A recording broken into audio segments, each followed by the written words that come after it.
O çox böyük vətənpərvərdir. Əsgər müəllim bilavasitə bunun üçün zəhmət çəkib və tədqiqatlar aparıb.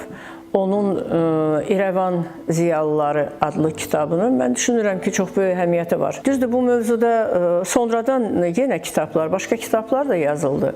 Amma Əsgər müəllimin kitabı ilk idi və o doğrudan da çox böyük bir tədqiqatların elə bir ki, əsasını qoydu. Əsgər müəllim isə öz araşdırmalarında nəinki İrəvanın bütövlükdə ziyalıları barədə məlumat verib, eyni zamanda Qərbi Azərbaycandan olan, İrəvandan olan çox böyük Azərbaycanın mədəniyyətində, tarixində böyük iz qoymuş, rol oynamış görkəmli ziyalı nəsillərindən məlumat verib. Onlardan biri onun dərc etdiyi Köhlü nəslin şaxələri məqaləsində Azərbaycanın tanınmış ziyalısı, dövlət xadimi Əziz Əliyevin ailəsi onların nəsli barədə məlumat verir və bu doğrudan da çox maraqlı, çox önəmli araşdırmadır. Mən ona böyük uğurlar arzulayıram, can sağlığı arzulayıram və gələcəkdə yaradıcılığında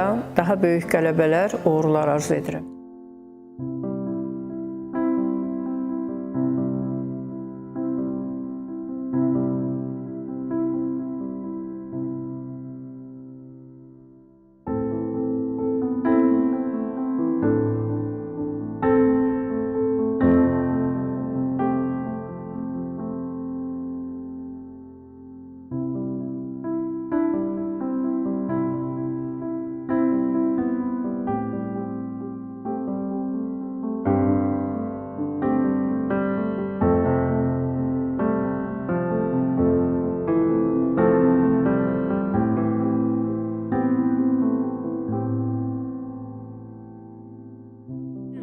Maarifçilik tarixinə qızıl hərflərlə yazılan Ulxanlı məktəbini orta məktəb olaraq bitirib və sonra gəlib Fransız dili fakültəsində təhsilini alıb, Əsgər Zeynalov o torpaqda böyük boya başa çatan insan kimi və erməni dilini bilən bir ziyalı kimi birinci növbədə özünün borcu hesab edib ki, Fransa-Azərbaycan ədəbi əlaqələrindən əvvəl Azərbaycan-Ermənistan əlaqələrini, erməni əlaqələrini öyrənmək çox vacibdir. Çünki bizim o sahədə mütəxəssislərimiz Əsgər müəllimə qədər var idi. Professor Mirəli Seyidov, İsrafil Abbaslı, böyük folklorşünas, Azərbaycan-Erməni folklor əlaqələrindən çox gözəl doktorluq işi yazan bu mütəxəssislərdən sonra çox təəssüf ki, bizim mütəxəssisimiz yalnız Əsgər Zeynalovdur.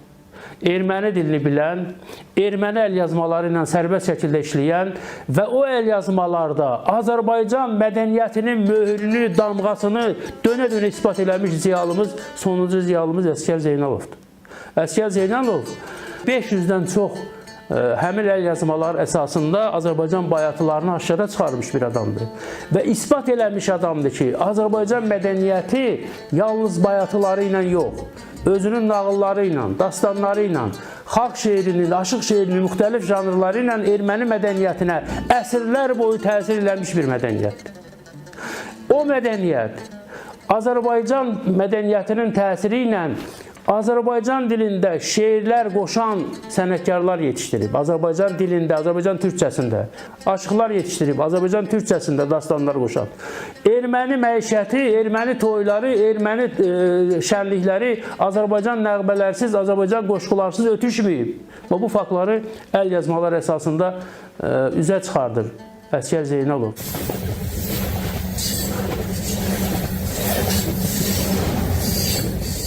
Tək öz həyatını yox, bəlkə də mən hesab edirəm ki, öz maddi imkanlarını da ona həsr eləyibdir. Əsgər müəllim elmə o qədər bağlıdır ki, daim onu inkişaf etdirməyə çalışır və bu sahədə çox böyük uğurlar əldə edibdir. Mən Əsgər müəllimin yaradıcılığının ümumi istiqamətlərini sizə deyə bilərəm. Birinci növbədə Əsgər müəllimdə çox güclü təfəkkürə malik olan publisistik qabiliyyət var. O publisistdir.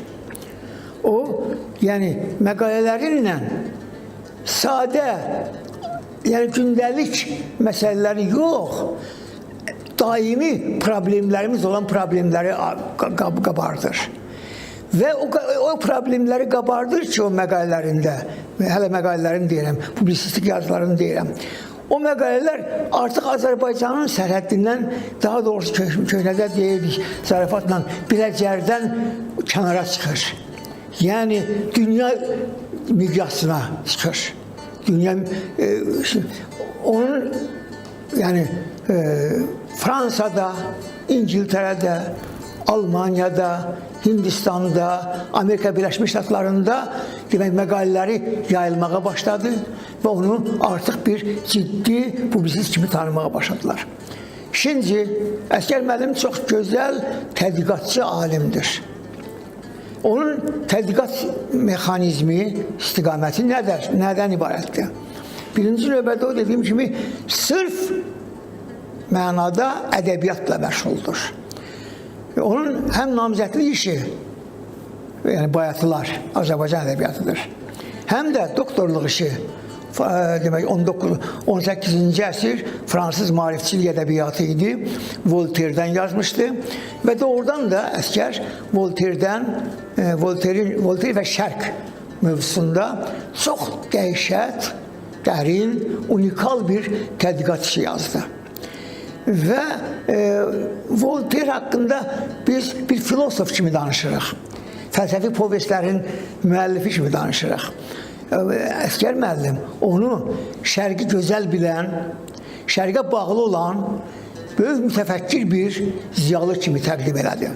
Əsgər müəllimin yaradıcılığında Voltaire ilə yanaşı deyim kimi ikinci istiqamət Hugo'dur.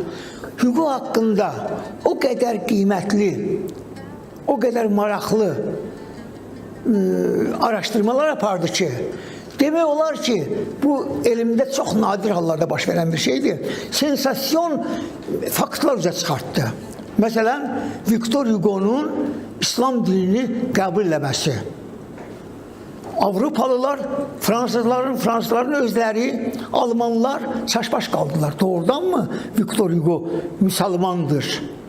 Sən demə, məlum oldu ki, Victor Hugo ömrünün sonlarına yaxın İslam dinini qəbul edir. Bir qonağı gəlir, ona cənamaza demək, hədiyyə eləyir və bundan sonra daim demək, İslam dininə etiqadını daha da möhkəmləndirir.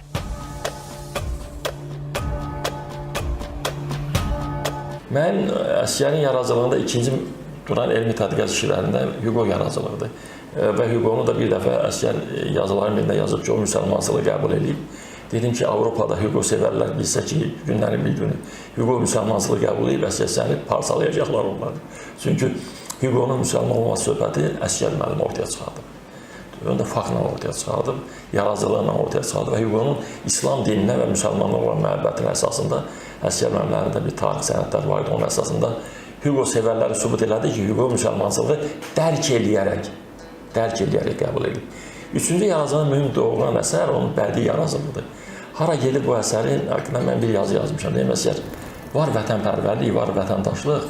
Sənin yazılarında ən böyük paradigma vətənpərvərlik paradigmasıdır.